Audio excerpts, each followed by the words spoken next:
Hello, everybody.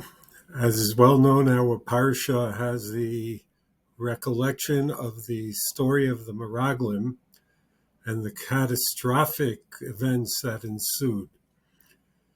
We raised the question in the previous year, how could the generation that had witnessed what they did in the Midbar, how could they have been so disbelieving?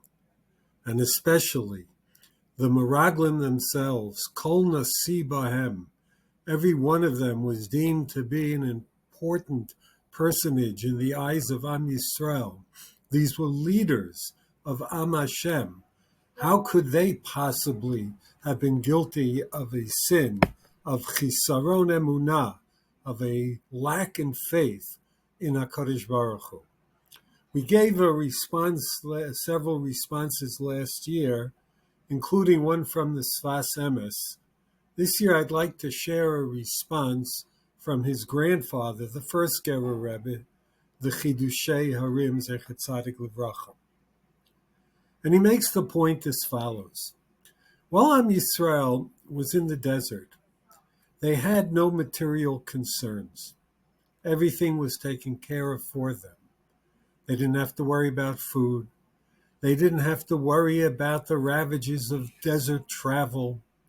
They didn't have to worry about laundering. They didn't have to worry about a sun that was unforgiving beating down on their heads. They didn't have to worry about the dangers of desert travel. Everything was taken care of for them.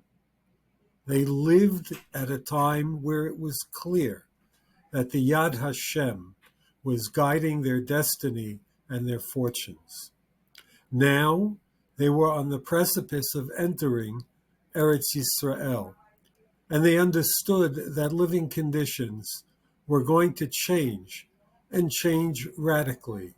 Even to get into Eretz Yisrael, they were going to have to raise an army to fight their way in and do battles with Malchei Canaan. And when they got into the land, the man was going to cease.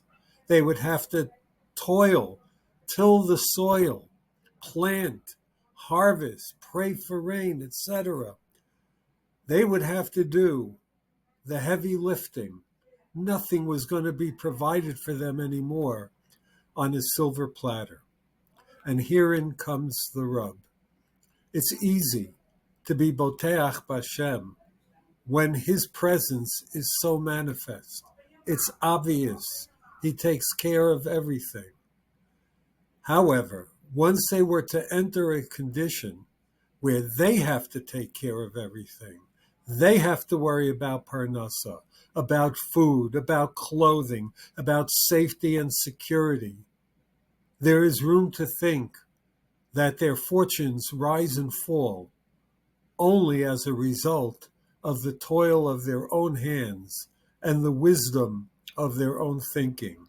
It is all too easy to forget in the very material lifestyle that they were now cast into, that HaKadosh Baruch Hu still has a huge role to play, that it is only with his blessing that we succeed, and chas v'shalom the alternative. And that was something that the Meraglim, based on a lack of sufficient faith from the people, were prone to forget. And so they approached their mission in a way that only took into account the normal considerations of success and failure. We as Am Yisrael have had to bear this message in mind over a period of many, many generations, of many challenges, including the one that we face at this very moment. It is important for us to have a strong army. And Baruch Hashem, Tzahal, with its occasional failures, is just that. But at the end of the day, we need to keep in mind that the success or failure of our endeavors is dependent on the blessing of HaKadosh Baruch Hu. He is the one that gives us success. Eila v'recha v'eila basusim, Va'anachnu b'shem Hashem Elokeinu nazkir. Where do we mention the name of God? Not in the base medrash. That's obvious. When we go on the battleground to do battle with the enemy, who relies only on normal military concerns of armaments, of deployments, of troop numbers and strength, we rely on something else. Shem Hashem Elokeinu nazkir. And as a result, va'anachnu kamnu v'nisodad.